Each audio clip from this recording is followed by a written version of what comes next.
So I see that you completed your 3-day journal for your diet. That's great.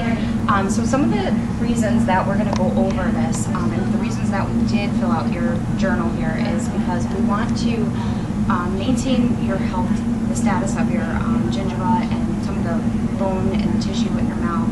So from before, when we went over your periodontal chart, if you remember, sometimes we had some of the bleeding and some of the greater pocket depths. So when we went over this before, we're going to try to increase some of the different grains and dairy and vegetables in your diet so that we can get your tissues back and maintain them to the levels that we want to be at, to reduce some of that bleeding and also maintain the bone levels. So looking back at your radiographs, the x-rays that we had taken, we can see that there is, if you look here, there is some bone loss.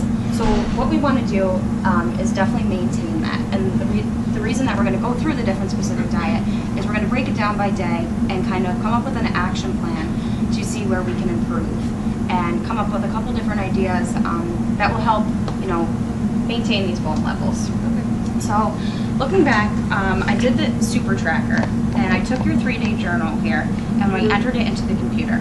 Now when we enter that in, we broke it down by the 3 days. Day 1, day 2, and day 3.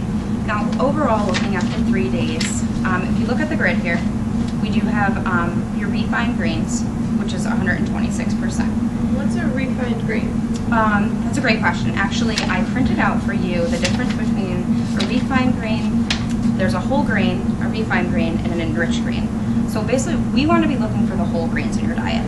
So as you can see, the label down here, this is an actual label from wheat bread, and it says enriched wheat flour.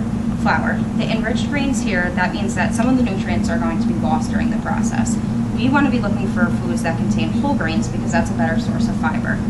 And with all of these, you did have a lot of refined grains, so those are kind of milled and it's kind of stripped and processed, so it's not as beneficial to you, and it kind of removes some of the nutrients, and you're not getting as much fiber. So I'm going to give you this. This is basically what you need to look for, and this is the food label. And this says whole wheat flour, so that's great because it's whole wheat. So we definitely want whole grains as opposed to the enriched grains that you did have, and some of the refined grains as well. Okay. So anything with the whole grain. On the back of this here, it kind of gives a nice breakdown of the proteins, the vitamins, and the diet, some of the calcium and vitamin D. So with the proteins, this is going to maintain and repair any of the tissue. So we want to increase the proteins, and it gives some nice food sources that you can, do, like nuts, any beef, lamb, pork, anything like that is going to contain a nice protein that you can definitely have in your diet. Chicken is also a great source as well. Going back to your diet, it looks like you had missed a couple of different snacks. Yeah. I'm really busy with school, so it's hard to make foods. I try to just get food as quick as I can. To do something really quick. Yeah. Okay, well, we can definitely work on that. I think preparing some salads during the week maybe, and that way too you'll have some of the leafy greens that will help. And also if you added some chicken to that to increase some of the protein in your diet as well. And if you prep that at the beginning of the week, that'll definitely help save some time. Okay. Do you think that is something that you'd be able to do? Yep. Okay, and then for snacks, you had missed a couple and then you had a gel pudding back here. Do you think there's something else that you can think of? If you look at the back here, there's something else that you can think of that... Well, you said the nuts are good. Yep, so yeah, you can definitely do nuts for protein. And then the vitamin C we want to focus on too, because that once we get your tissues back to where we want them, this will definitely help maintain. So the vitamin C is really good for that, for collagen repair, and that's going to help maintain the tissue and promote healing. Yes, any citrus fruits as well. So this was the breakdown. Again, the refined grains. You had a lot of cheese, so that's great for the dairy. You definitely want dairy in your diet. And then you had some of the proteins as well. That was basically your diet overall. And the reason, this is just a breakdown of all the vitamins, and we want to promote repair of the damaged tissue. We want to help the body resist infection, so improving your overall immune health is definitely important to resist any infection that you have going on in your body. And we definitely want to strengthen and maintain the oral tissue. So again, this is the breakdown, and I gave you a couple of suggestions that I kind of went through. So any whole grains and cereals, mushrooms, and the salads will help with the vitamin B. The vitamin C is your citrus fruits like strawberries and broccoli, peppers, cantaloupe.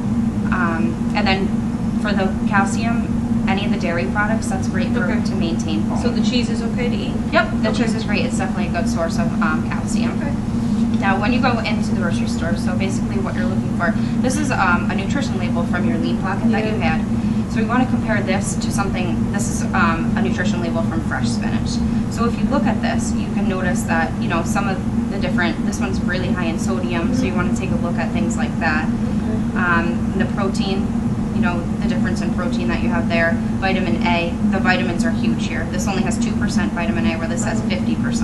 And what is the vitamin A? That's here. This is it's going to build and maintain all of your gingival tissue that you Okay. have. Yep.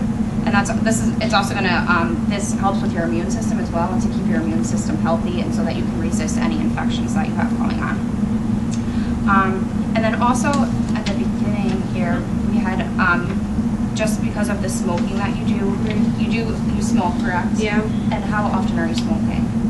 About a half a pack a day. Okay, so basically, these are two pictures here. This is the bone loss, and this is showing you the bone loss of somebody that smokes. And this is a person, a 37-year-old male smoker that he's been smoking for about 20 years. So this definitely reduces all of the oxygen, and that's the nutrients out of the gingival tissue. So it's really hard to, once we do, you know, your debridement, you're keeping up on your oral self-care, it's really important for, you know, your gingival tissue to get back and maintain and kind of with circulating, you know, the oxygen through. The smoking is depleting some of the oxygen, so the nutrients aren't being able to flow through the gingival tissue as well. So it's going to interfere with with the healing process, and then unfortunately with smoking, it's less likely that you're going to respond to the treatment. So we definitely want to work on that, and it's going to, you know, lengthen the overall healing process altogether. So we want to work on that. And then also, just I came up with your late night snack recipe. I came up with something for you.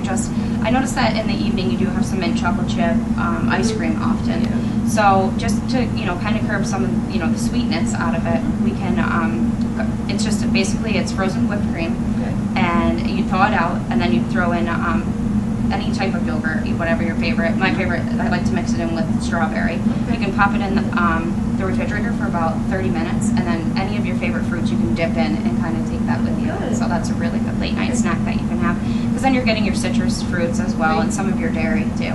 So that's a better snack That to sounds have. good. Yeah. So do you think that's something that you could work on? Yeah, definitely. Okay. Yeah. So basically, we just came up with an action plan, and that's basically this page here.